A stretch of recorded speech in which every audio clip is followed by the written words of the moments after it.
Bonjour à tous, je vous fais cette vidéo qui est particulièrement très importante pour moi car elle a un but de fondement et de reposer le fondement sur lequel repose la foi chrétienne. Il s'agit de la croix et du salut qui sont l'accomplissement des promesses de Dieu.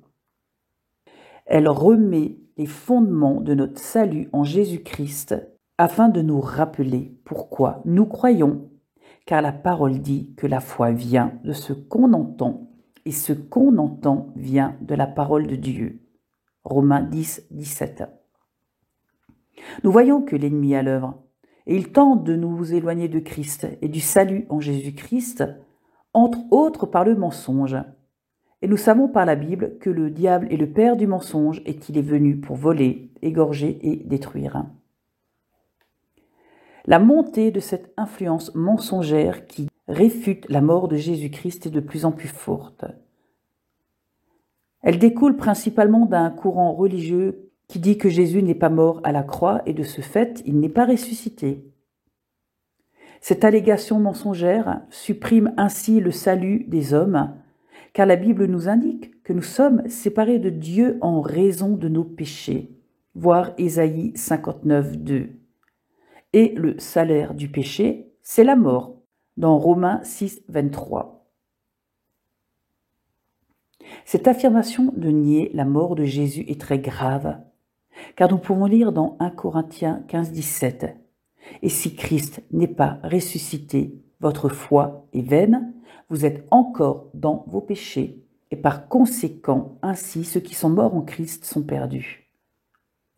Supprimer la mort de Jésus à la croix et de ce fait sa résurrection nous condamne tous et fait que nous sommes tous perdus et que la colère de Dieu demeure toujours sur nous. Voir Jean 3, 36.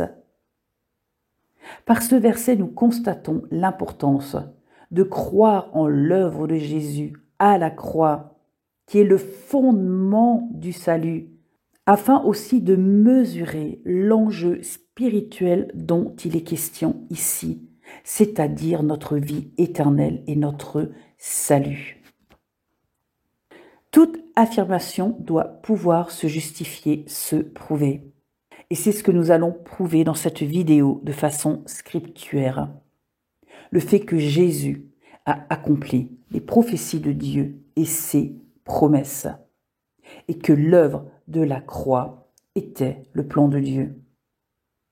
Ce que nous pouvons lire dans ces différents passages, nous voyons dans Luc 22, 42, Jésus s'adresse au Père et nous voyons que c'est la volonté du Père, l'œuvre de la croix pour le salut, lorsque Jésus parle en ces termes, « Père, si tu voulais, éloigne de moi cette coupe. Toutefois, que ma volonté ne se fasse pas, mais la tienne. » La croix était le plan de salut et la volonté du Père. Et il a façonné un corps à Jésus dans ce but. Hébreux 10, 5. Et nous voyons dans Jean 4, 34 qui nous démontre que la nourriture de Jésus est de faire la volonté de celui qui l'a envoyé et d'accomplir son œuvre. Et la volonté du Père est de donner la vie.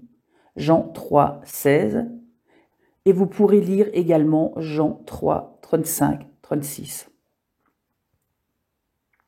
Et nous voyons que Jésus se qualifiera dans Jean 10, 11 d'être le bon berger qui donne sa vie pour ses brebis. Nous allons démontrer que le Nouveau Testament n'est pas un hasard, ni une invention chrétienne, que l'Évangile n'est point falsifié, mais l'accomplissement des promesses du plan de Dieu pour toute l'humanité. Contrairement aux dires d'autres croyances, d'autres livres, qui trahissent des formes, l'alliance et les promesses de Dieu, en l'occurrence le Coran, qui fait passer Dieu pour un menteur incapable de tenir ses promesses et encore moins d'être capable de veiller sur sa parole. Car dans Jérémie 1, 12, nous avons un Dieu qui veille sur sa parole. Lisons. Et l'Éternel me dit, tu as bien vu, car je veille sur ma parole pour l'exécuter. le Dieu de toute éternité, Elohim le Tout-Puissant, qui est omniscient, omnipotent, omniprésent, qui est le Dieu de vérité, qui n'a qu'une vérité, qui promet de veiller sur sa vérité. Et la parole nous dit que Jésus est la vérité. La parole nous dit également que Jésus nous envoie le Saint-Esprit dans Jean 14, 16, 17, qui est l'Esprit de vérité et qui nous enseigne dans toute la vérité, qui est l'accomplissement de la promesse de Dieu le Père prophétisée dans Joël 2, 28. Nous pouvons lire ce que Jésus dit à ce sujet dans le livre des Actes, au chapitre 1, verset 4.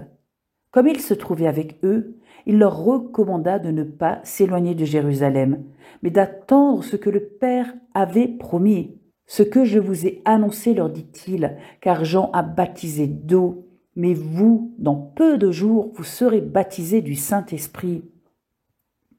Jésus leur demande d'attendre la promesse que le Père avait faite, et il promet un baptême du Saint-Esprit à ses disciples, et ceci dans peu de jours. Alors dans cette vidéo, il y aura surtout beaucoup de versets, car elle a pour but de s'appuyer sur ce que dit la parole et de démontrer que le fondement du salut à la croix est scripturaire, prévu et annoncé par Dieu. Nous allons donc revoir le fondement du salut qui s'appuie sur ce que dit la parole de Jésus du salut. Commençons par Éphésiens 1,4 qui affirme qu'en Jésus, Dieu nous a élus avant la fondation du monde pour que nous soyons saints et irrépréhensibles devant lui, nous ayant prédestinés dans son amour à être ses enfants d'adoption par Jésus-Christ selon le bon plaisir de sa volonté. Nous voyons au début du verset que c'est la volonté de Dieu, car nous sommes élus avant la fondation du monde en Jésus. Et à la fin du verset, que c'est le bon plaisir de la volonté de Dieu. Alors, sous cet éclairage, lisons Ésaïe 53, 10. Il a plu à l'Éternel de le briser par la souffrance, après avoir livré sa vie en sacrifice pour le péché. Il verra une postérité et prolongera ses jours, et l'œuvre de l'Éternel prospérera entre ses mains. Il est dit, il a plu à l'Éternel. C'est le choix et la volonté de Dieu. Nous savons par Éphésiens 2,20 que l'Évangile est fondé sur le fondement des apôtres et des prophètes. En effet, ce sont les apôtres qui ont annoncé les premiers l'Évangile, et particulièrement l'apôtre Paul qui a été choisi par Dieu pour annoncer l'Évangile aux non-juifs, dans Actes 26, 17-18. L'annonce de l'Évangile aux non-juifs par Paul accomplit la promesse faite à Abraham que toutes les nations seront bénies en sa postérité. C'est une prophétie qui se réalise également dans le Nouveau Testament. Et c'est Galates 3,16 qui démontre de quelle postérité il est question dans cette promesse. Et il s'agit de Jésus, en qui toutes les nations seront bénies. Et l'évangile annoncé par les apôtres, qui étaient pour la plupart des témoins visuels, correspondait à ce que les prophètes avaient annoncé, car il était conforme aux prophéties annoncées des siècles auparavant par les prophètes. Voyons quel est le fondement que Dieu s'est choisi selon la parole. Nous voyons dans la Bible que Dieu choisit comme fondation une pierre angulaire annoncée dans l'Ancienne Alliance. Lisons Ésaïe 26, 16. À cause de cela, voici ce que dit le Seigneur l'Éternel. Je mets dans Sion, en guise de fondation, une pierre choisie, angulaire, précieuse, solidement posée. Celui qui s'appuie sur elle sera en sécurité. Et 1 Pierre 2,6 se réfère à ce passage et nous dit, en effet, il est dit dans l'Écriture, je mets dans Sion une pierre angulaire, choisie, précieuse, celui qui croit en elle n'aura jamais honte. Qui est cette pierre angulaire sur laquelle on s'appuie pour être en sécurité? Éphésiens 2:20. Vous avez été édifiés sur le fondement des apôtres et prophètes, Jésus-Christ lui-même étant la pierre angulaire. Nous voyons que ce passage nous dit que la pierre angulaire est Jésus, celle qui était annoncée dans l'Ancienne Alliance. Et cette pierre angulaire a été rejetée par les Hébreux, ce qui était également prophétisé dans l'Ancien Testament. Lisons Psaume 118, 22. La pierre qu'ont rejetée ceux qui construisaient est devenue la pierre angulaire. Dans ce verset, ceux qui construisaient fait référence au peuple hébreu. Nous voyons l'accomplissement de Psaume 118 dans la déclaration de l'apôtre Pierre, qui est remplie du Saint-Esprit dans Acte 4, verset 8, dire au verset 11 « Jésus est la pierre rejetée par vous qui construisez, et qui est devenue la pierre angulaire ?» Jésus lui-même mentionne les Écritures dans Luc 20, 17. Mais Jésus jeta les regards sur eux et dit « Que signifie donc ce qui est écrit ? La pierre qu'ont rejetée ceux qui construisaient est devenue la pierre angulaire. » Et dans Matthieu 21, 42, Jésus leur dit « N'avez-vous jamais lu dans les Écritures la pierre qu'ont rejetée ceux qui construisaient est devenue la pierre angulaire ? C'est l'œuvre du Seigneur. » Jésus est cette pierre angulaire qui apporte la sécurité prophétisée dans l'Ancienne Alliance et qui est rejetée par les siens comme annoncée. Nous voyons, d'après la parole, que le salut de l'homme ne pouvait pas reposer sur les capacités humaines. Dans Ésaïe 64, 6, nous pouvons lire « Nous sommes tous comme des impurs et toute notre justice est comme un vêtement souillé. » Ce verset nous démontre que notre propre justice, nos œuvres sont un vêtement souillé devant Dieu. Et ainsi nous démontre que nos œuvres ne peuvent pas plaire à Dieu. Et dans Hébreux 10:1, nous pouvons lire « En effet, la loi, qui possède une ombre des biens à venir et non l'exacte représentation des choses, ne peut jamais, par les mêmes sacrifices qu'on offre perpétuellement chaque année, amener les assistants à la perfection. » Nous voyons ici que la loi ne peut nous mener à la perfection. Et Acte 13, 39 nous confirme que nous ne pouvions pas être justifiés par la loi de Moïse. Lisons ce passage.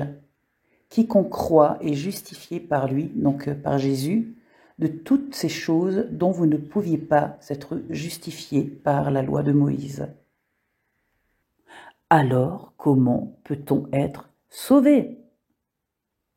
Nous voyons dans les passages qui suivent qu'il n'y a pas de possibilité d'avoir un sauveur en dehors de Dieu. Ésaïe 43, 11. C'est moi qui suis l'Éternel, et hors moi il n'y a point de sauveur.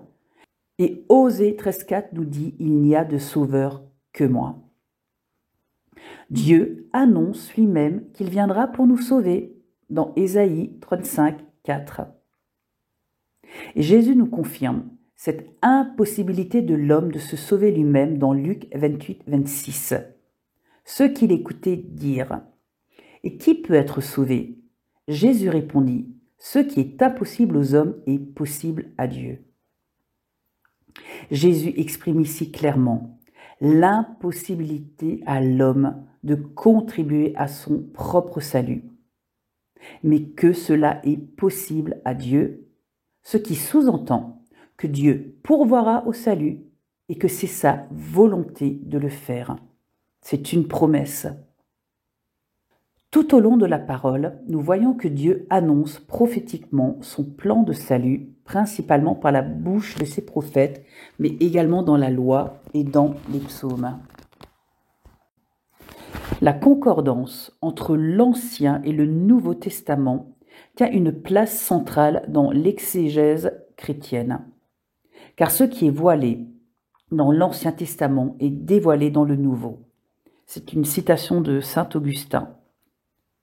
L'ancienne alliance qui porte en elle en même temps une condamnation, mais aussi une immense promesse de rédemption, représente les ombres des choses à venir qui préfigurent Christ et leur accomplissement selon le plan parfait de Dieu en Jésus. Ésaïe 30, 18. Cependant, l'Éternel désire vous faire grâce et il se lèvera pour vous faire miséricorde, car l'Éternel est un Dieu juste. Dans Jean 1, 45, nous pouvons voir que la loi et les prophètes parlaient de Jésus. Lisons ce passage. Nous avons trouvé celui de qui Moïse a écrit dans la loi et dont les prophètes ont parlé, Jésus de Nazareth, fils de Joseph. Et Jésus nous dit dans Jean 5, 39, « Vous sondez les Écritures parce que vous pensez avoir en elles la vie éternelle. Ce sont elles qui rendent témoignage de moi. » Et dans Jean 5, 46, « Car si vous croyez Moïse, vous me croiriez aussi parce qu'il a écrit de moi. » Jésus confirme ici que les Écritures parlent de lui et témoignent de lui. Jésus déclare dans Jean 13, 18 que l'Écriture doit s'accomplir. Donc il est venu accomplir la loi. Dieu a institué la loi pour nous conduire à Christ. Dans Galates 3, 23, avant que la foi vînt, nous étions enfermés sous la garde de la loi en vue de la foi qui devait être révélée. Ainsi, la loi a été comme un pédagogue pour nous conduire à Christ afin que nous fussions justifiés par lui. Et dans Romains 11, 32, nous pouvons lire également « Car Dieu a renfermé tous les hommes dans la désobéissance pour faire miséricorde à tous. » Nous voyons dans ce dernier verset l'acte volontaire de Dieu d'enfermer par le biais de la loi l'homme dans le péché, et que le plan de salut était déjà décidé parce qu'il voulait nous faire miséricorde. L'homme ne peut pas accomplir la loi, car selon le livre de Jacques, chapitre 2, verset 10, le fait d'observer toute la loi et de pécher contre un commandement, ça équivaut à pécher contre tous. Et la Bible explique dans Romains 3, 23, que nous sommes tous pécheurs et privés de la gloire de Dieu. Car notre chair est rebelle à Dieu et ne peut se soumettre et obéir à Dieu, ce que nous explique Romains 8 à partir du verset 14 à 23. Sans le Saint-Esprit, nous ne pouvons pas accomplir la volonté parfaite de Dieu. Et pour que le Saint-Esprit puisse venir habiter en nous, Jésus devait nous rendre saints.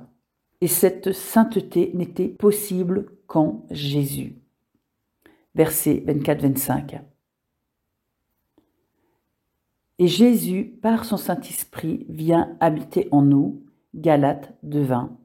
Vous pouvez également le lire dans Éphésiens 3, 16, 17.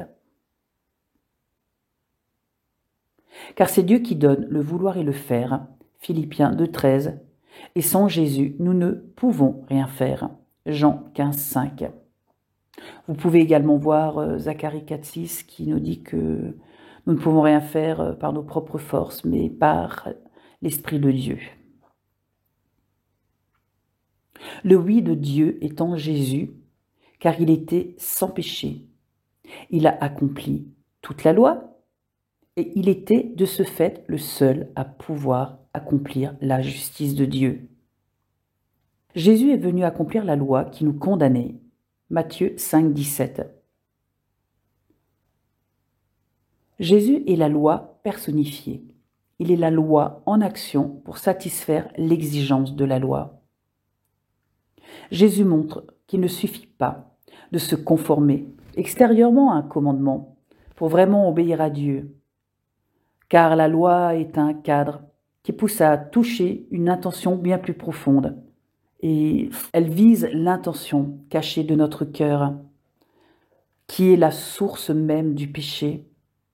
Nous pouvons le voir lorsque Jésus développe de façon plus concrète l'affirmation selon laquelle il accomplit la loi. Il transcende la loi qui dit « Tu ne commettras pas de meurtre » en un appel à ne pas nourrir de pensées meurtrières, voir Matthieu 5, 21 à 26. De même, selon qu'il est écrit « Tu ne commettras pas d'adultère » en un appel à examiner la racine de l'adultère qui se trouve dans notre cœur et précisant de ne pas se laisser aller à des pensées de convoitise, voir versets 27 à 30. Et ce principe s'applique à tous les autres commandements. La pensée de la loi elle-même prévoyait ce principe dès l'origine. Car une action trouve tout d'abord sa source dans le cœur. Nous pouvons lire dans Luc 6, 45 que c'est de l'abondance du cœur que la bouche parle. Et Proverbe 4, 23 nous exhorte de veiller sur notre cœur, car c'est de là que viennent les sources de la vie. Le cœur est la racine de tous les maux, d'où naissent toutes les mauvaises actions. Et ce qui intéresse réellement Dieu, c'est notre cœur, et non une simple obéissance qui a une apparence de piété. Le but de Dieu est de régler la source même du péché qui réside dans notre chair et dans notre cœur. Nous le voyons car la Bible nous décrit notre cœur dans Jérémie 1,9 qui dit que le cœur est tortueux plus que toute autre chose. Et nous voyons dans Genèse 8, 21 que les pensées de l'homme sont mauvaises depuis la jeunesse. Dieu veut transformer notre cœur avant tout. Et c'est pour cela que Ézéchiel 36 prophétise à partir du verset 25. « Je répandrai sur vous une eau pure, et vous serez purifiés. Je vous purifierai de toutes vos souillures et de toutes vos idoles. Je vous donnerai un cœur nouveau, et je mettrai en vous un esprit nouveau.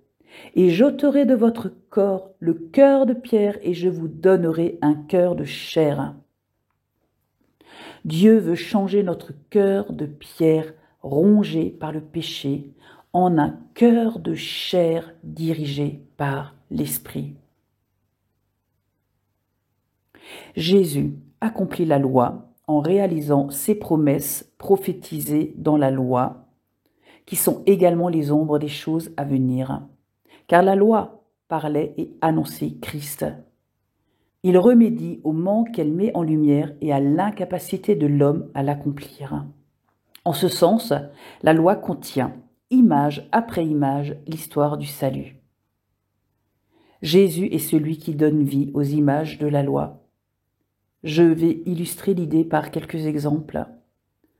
Par exemple, le texte d'Exode 21, 2, 4, qui développe des lois sur la libération des esclaves, parce qu'Israël avait été racheté de l'esclavage. Ces lois sont un parallèle annonciateur des choses que Christ accomplira, car Christ nous libère de l'esclavage du péché. Au verset 23 et 24, nous lisons « Vie pour vie, œil pour œil, dent pour dent ». Ces versets démontrent la nécessité de justice et qu'un crime doit être puni. Face au mal, il faut un acte de justice. Et la sentence doit être proportionnelle au mal qui a été fait. Ces versets annoncent la réalité du jugement face au péché et cette nécessité de justice et énoncent le principe qui fonde la mort de Jésus à notre place, qui a subi la sanction que nous méritions et il a accompli ainsi la justice de Dieu. Car le châtiment qui devait tomber sur nous est tombé sur Jésus, qui est justice de Dieu. Nous pouvons le lire dans Romains 3, 21. Mais maintenant, sans la loi est manifestée la justice de Dieu, à laquelle rendent témoignage la loi et les prophètes, justice de Dieu par la foi en Jésus-Christ, pour tous ceux qui croient. Il n'y a point de distinction. Nous voyons à travers la parole que la loi a amené le péché, Romains 7, 7, et que le salaire du péché est la mort, dans Romains 6, 23. et que la loi nous met sous la colère de Dieu. Romains 4,15. Dieu a instauré par Moïse une alliance avec le peuple hébreu, qui est l'alliance du régime de la loi. Dieu prophétise une nouvelle alliance dans Jérémie 31-32. C'est l'alliance en Jésus-Christ qui sera le régime de la grâce par l'Esprit grâce à l'œuvre de la croix. Car l'alliance de la loi par Moïse a amené la condamnation et la mort, et l'alliance en Jésus apporte la vie par l'Esprit. Et nous voyons que la Bible parle d'une gloire plus grande pour cette nouvelle alliance prophétisée dans Jérémie. Lisons 2 Corinthiens 3, 7-9. Or, si le ministère de la mort, gravé avec des lettres sur des pierres, a été glorieux, au point que les fils d'Israël ne pouvaient fixer le regard sur le visage de Moïse, à cause de la gloire de son visage, bien que cette gloire fût passagère, combien le ministère de l'Esprit ne sera-t-il pas plus glorieux? Si le ministère de la condamnation a été glorieux, le ministère de la justice est beaucoup supérieur en gloire.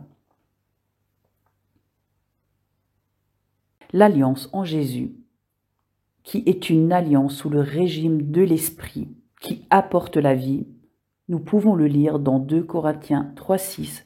Il nous a aussi rendus capables d'être ministres d'une nouvelle alliance, non de la lettre, mais de l'Esprit. Car la lettre tue, mais l'Esprit vivifie. Ce passage précise bien que l'alliance de la loi apporte la mort et que l'alliance par l'Esprit apporte la vie. En ce qui concerne l'œuvre de sacrifice à la croix, que nous dit la Bible à ce sujet?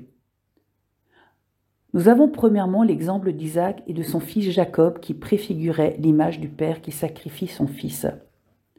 Genèse 22:7. Alors Isaac, parlant à Abraham son père, dit « Mon père » et il répondit « Me voici mon fils ». Isaac reprit « Voici le feu et le bois, mais où est l'agneau pour l'holocauste » Abraham répondit « Mon fils, Dieu se pourvoira lui-même de l'agneau pour l'holocauste. » Dieu pourvoira lui-même de l'agneau pour l'holocauste. C'est une parole prophétique d'Abraham. Et cet accomplissement se trouve dans les propos de Jean-Baptiste dans Jean 1, 29. Le lendemain, il vit Jésus venant à lui et il dit « Voici l'agneau de Dieu qui ôte le péché du monde. » Et la mise en place des différents holocaustes dans la loi de Moïse préfigurait également ce sacrifice ultime et parfait de Jésus. Hébreux 18. Tu n'as voulu et tu n'as agréé ni sacrifice ni offrande, ni holocauste, ni sacrifice pour le péché, ce qu'on offre selon la loi. Il dit ensuite, voici je viens pour faire ta volonté. Il abolit ainsi la première chose pour établir la seconde. Nous voyons bien ici qu'il y a abolition de la première alliance pour laisser place à la nouvelle alliance en Jésus-Christ. Regardons aussi à la lumière de la parole ce qu'elle nous dit au sujet de la façon dont Jésus doit mourir, sa résurrection, sa naissance, etc. Nous voyons que la Bible a annoncé et donné des précisions de façon prophétique dans l'Ancienne Alliance. Commençons par la prophétie de la naissance de Jésus. Dans Ésaïe 7,14, nous pouvons lire « C'est pourquoi le Seigneur lui-même vous donnera un signe. Voici, la jeune fille deviendra enceinte, elle enfantera un fils et elle lui donnera le nom d'Emmanuel. » Cette prophétie d'Ésaïe s'accomplit dans Matthieu 1, versets 20 à 23. Comme il y pensait, voici un ange du Seigneur lui apparut en songe et dit « Joseph, fils de David, ne crains pas de prendre avec toi Marie, ta femme, car l'enfant qu'elle a conçu vient du Saint-Esprit. Elle enfantera un fils et tu lui donneras le nom de Jésus. C'est lui qui sauvera son peuple de ses péchés. Tout cela arrivera afin que s'accomplisse ce que le Seigneur avait annoncé par le prophète. Voici la Vierge sera enceinte, elle enfantera un fils, et on lui donnera le nom d'Emmanuel, ce qui signifie Dieu avec nous. Nous avons l'ange dans ce passage qui confirme que cette prophétie accomplit ce qui avait été annoncé par le prophète. Vous pourrez aussi lire le passage de Luc 1, 26, 31. La mort en sacrifice pour nos péchés. La prophétie se trouve dans Ésaïe 53, 5, 6. Mais il était blessé pour nos péchés, brisé pour nos iniquités. Le châtiment qui nous donne la paix est tombé sur lui, et c'est par ses meurtrissures que nous sommes guéris. Nous étions tous errants comme des brebis. Chacun suivait sa propre voie, et l'Éternel a fait retomber sur lui l'iniquité de nous tous. Et elle trouve son accomplissement dans 1 Pierre 2, 24. Lui qui a porté lui-même nos péchés en son corps sur le bois, afin que, morts au péché, nous vivions pour la justice, lui par les meurtrisseurs duquel vous avez été guéris. Prenons la prophétie dans Ésaïe 53, 3. Méprisés et abandonnés les hommes, hommes de douleur et habitués à la souffrance, semblables à celui dont on détourne le visage, nous l'avons dédaigné, nous n'avons fait de lui aucun cas. Qui s'est accompli dans Jean 1, 10 et 11.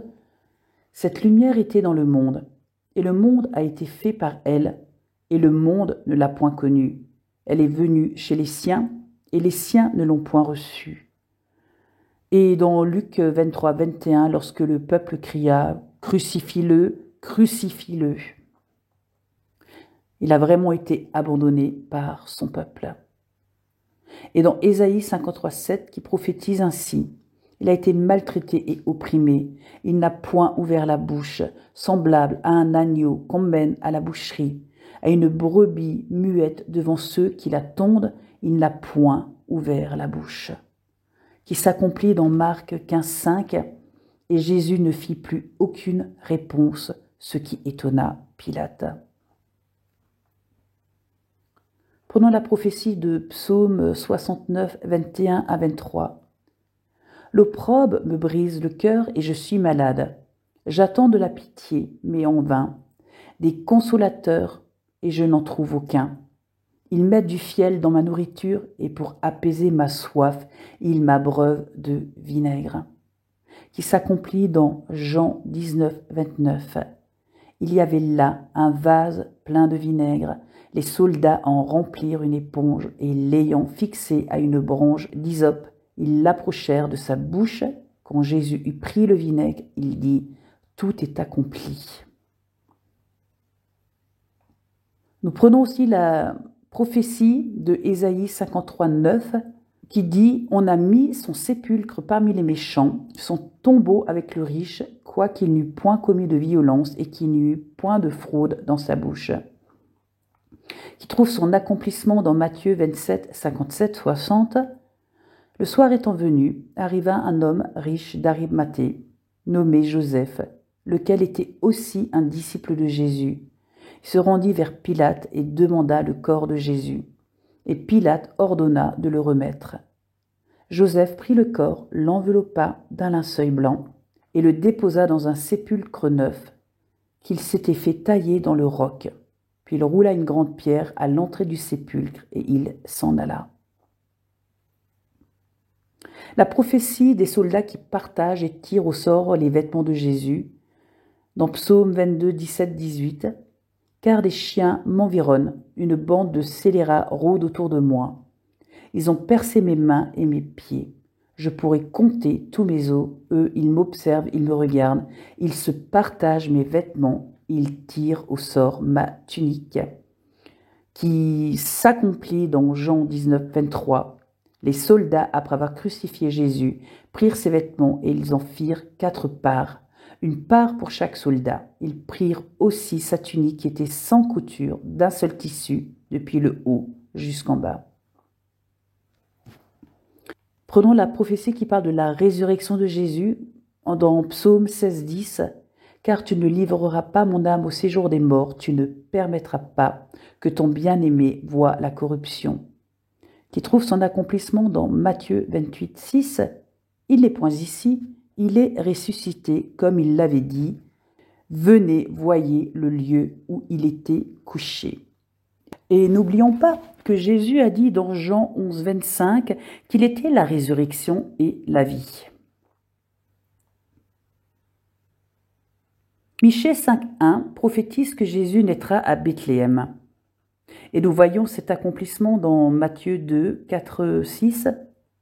Nous voyons dans ce passage que les scribes savaient que les prophéties annonçaient la naissance de Jésus à Bethléem. Lisons ce passage. Le roi Hérode assembla tous les principaux sacrificateurs et les scribes du peuple, et il s'informa auprès d'eux où devait naître le Christ, et ils lui dirent « À Bethléem en Judée ». Psaume 41.10 prophétise « Celui-là même avec qui j'étais en paix, qui avait ma confiance et qui mangeait mon pain, lève le talon contre moi », qui sera accompli par la trahison de Judas, qui était un disciple de Jésus et qui mangeait avec lui. Et la prophétie de Zacharie 9.9 « Voici ton roi vient à toi, il est juste et victorieux, il est humble et monté sur un âne, le petit d'une ânesse, qui s'accomplit dans Matthieu 21.4. Or ceci arriva afin que s'accomplisse ce qui avait été annoncé par le prophète. Dit à la fille de Sion, voici ton roi vient à toi, plein de douceur, et monté sur un ânon, le petit d'une ânesse, voire également dans Jean 12, 12 à 15. Nous avons aussi une prophétie qui nous dit que Jésus est assis à la droite de Dieu. Dans Psaume 110.1, parole de l'Éternel à mon Seigneur, assieds-toi à ma droite jusqu'à ce que je fasse de tes ennemis ton marchepied. Et l'accomplissement de celle-ci dans Hébreux 10, 12, 13, lui, après avoir offert un seul sacrifice pour les péchés, s'est assis pour toujours à la droite de Dieu, attendant désormais que ses ennemis soient devenus son marchepied. Et nous voyons cette prophétie de Zacharie 11, versets 12 à 13, qui prophétise la somme pour laquelle Jésus sera vendu. Je leur dis, si vous le trouvez bon, donnez-moi mon salaire, sinon ne le donnez pas. Et ils pesèrent pour mon salaire 30 cycles d'argent. L'Éternel me dit, jette-le au potier, ce prix magnifique auquel ils m'ont estimé. Qui s'accomplit dans Matthieu 26, 14. Alors l'un des 12, appelé Judas Iscario, alla vers les principaux sacrificateurs et dit, que voulez-vous me donner et je vous le livrerai. Et ils lui payèrent 30 pièces d'argent. Et dans Zacharie 12.10, nous voyons que ce passage prophétise la crucifixion, car Jésus allait être percé par les clous. Lisons. Alors je répandrai sur la maison de David et sur les habitants de Jérusalem un esprit de grâce et de supplication, et ils tourneront les regards vers moi, celui qu'ils ont percé. Nous voyons également que Jésus se compare dans Jean 6, 47 à 50 à la manne que les pères ont mangée au désert et qui sont morts. Le passage, vous pouvez le trouver dans Exode 16, versets 9 à 15, qui est une image et qui préfigure Christ. Jésus fait le parallèle et annonce qu'il est la manne qui apporte la vie, car il dit qu'il est le pain de vie qui donne la vie. Nous voyons que Jésus lui-même annonce sa mort dans la parole et la façon dont il doit mourir. Il est venu dans ce but. Jésus n'a aucunement été surpris de sa mort, au contraire, il l'annonce plusieurs fois à ses disciples. Nous pouvons le lire dans Jean 10, 18. C'est Jésus qui parle. Il dit que personne ne lui ôte la vie, mais qu'il la donne de lui-même, qu'il a le pouvoir de la donner et le pouvoir de la reprendre. Tel est l'ordre qu'il a reçu de son Père. Dans Matthieu 27, pendant que Jésus montait à Jérusalem, il prit à part les 12 disciples et leur dit en chemin, « Voici, nous montons à Jérusalem, et le Fils de l'homme sera livré aux principaux sacrificateurs et aux scribes. Ils le condamneront à mort, et ils le livreront aux païens pour qu'ils se moquent de lui, le batte de verge et le crucifie, et le troisième jour, il ressuscitera.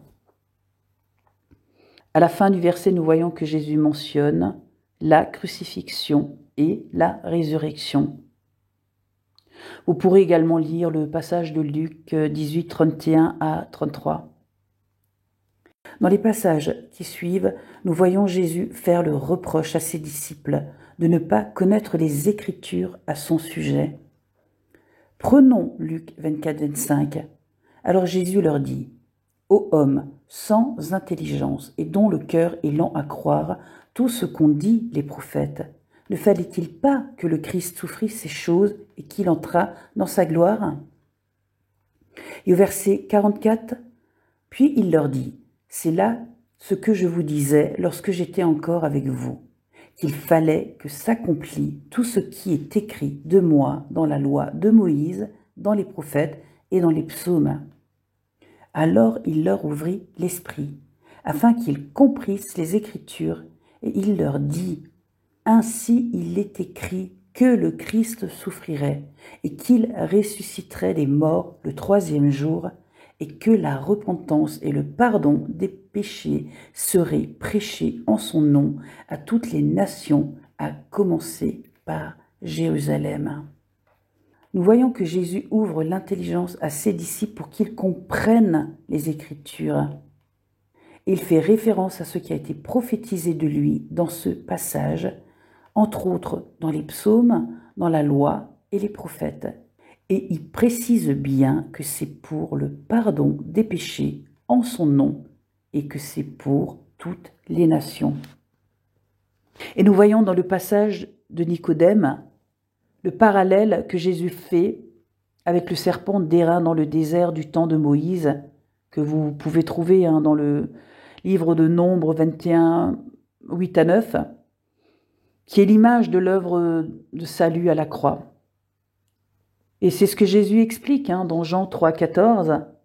Et comme Moïse éleva le serpent dans le désert, il faut de même que le Fils de l'homme soit élevé, afin que quiconque croit en lui ait la vie éternelle.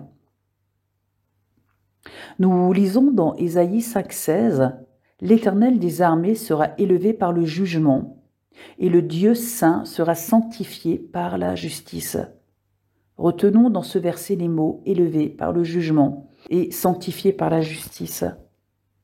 Car Jésus a été élevé sur la croix pour que le jugement de Dieu tombe sur lui à notre place, afin qu'il sanctifie en justifiant tous ceux qui croiront en lui. Lisons ce que nous dit la parole dans Deutéronome 21, 23. Nous voyons que si un homme est pendu au bois, il est un objet de malédiction auprès de Dieu. La croix est en bois, et comme Jésus a été élevé sur du bois, Galates 3,13 fait le parallèle avec ce passage de Deutéronome, lorsque l'apôtre Paul dit que Christ nous a rachetés de la malédiction de la loi, étant devenu malédiction pour nous, car il est écrit « Maudit est quiconque est pendu au bois », afin que la bénédiction d'Abraham eût pour les païens son accomplissement en Jésus-Christ. Et la fin du verset confirme bien que la promesse de la bénédiction des païens faite à Abraham s'est accomplie en Jésus-Christ. Le jugement de Dieu est tombé sur Jésus, qui a été élevé sur une croix, et la malédiction de la loi est tombée sur lui. Et en ce qui concerne la justice, nous pouvons voir que Jésus est la justice de Dieu dans Romains 3, 25. C'est lui que Dieu a destiné par son sang à être pour ceux qui croiraient victime propitiatoire afin de montrer sa justice. Et dans Romains 3, 21, mais maintenant, sans la loi, est manifestée la justice de Dieu, à laquelle rendent témoignage la loi et les prophètes. Justice de Dieu par la foi en Jésus-Christ pour tous ceux qui croient. Nous voyons bien que Jésus accomplit ce qu'avaient annoncé la loi et les prophètes. Et nous voyons que Dieu avait tout prévu, car il avait annoncé ses plans qui témoignent de Jésus, car nous pouvons lire dans Amos 3,7 « Car le Seigneur l'Éternel ne fait rien sans avoir révélé son secret à ses serviteurs les prophètes. » Et Jésus fait référence à la nouvelle alliance dans Matthieu 26, 26 à 28, que Dieu avait prophétisé, dont je vous ai déjà parlé plus haut. Nouvelle alliance qui se fera par le sang répandu de Jésus à la croix. Il y aurait encore de nombreux autres versets qui annoncent, témoignent et prophétisent à propos de Jésus, de son œuvre. Je ne vais pas tout mettre dans cette vidéo pour qu'elle reste digeste et ne soit pas trop lourde. Je vous laisse les différentes références si vous avez à cœur de les lire tranquillement chez vous, car il est nécessaire de connaître ces versets, car il est important de savoir ce que dit la parole, de savoir que la parole a annoncé le plan de salut que Dieu avait prévu de toute éternité, pour ne pas être emporté par tout vent de doctrine étrangère. Car la parole prophétise que dans les derniers temps, il y aurait des doctrines de démons, de faux évangiles et de faux prophètes. La Bible nous exhorte à éprouver les esprits, car le peuple de Dieu se meurt par faute de connaissance. Osée 4:6. Pour discerner, il faut connaître. Et 2 Pierre 2:1 nous avertit qu'il y a eu parmi le peuple de faux prophètes, et il y aura de même parmi vous de faux docteurs, qui introduiront des sectes pernicieuses et qui, reniant le Maître qui les a rachetés, attireront sur eux une ruine soudaine. Ce verset parle de renier le Maître qui nous a rachetés.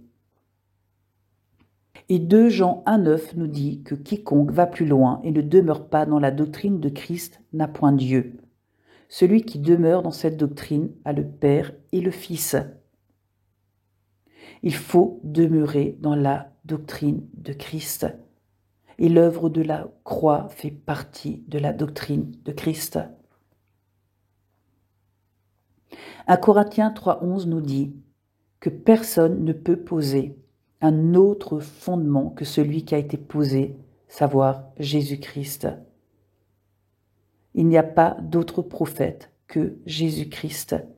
Il est le dernier qui intercède pour nous.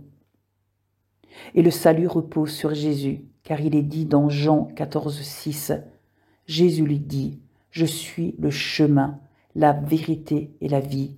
Nul ne vient au Père que par moi. » Et Acte 4:12 nous dit qu'il nous a été donné qu'un seul nom par lequel nous pouvions être sauvés.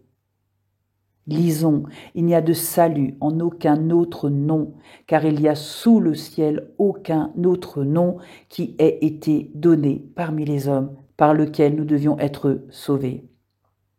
Et 1 Timothée 2:5 nous dit, car il y a un seul Dieu et aussi un seul médiateur entre Dieu et les hommes, Jésus-Christ, homme.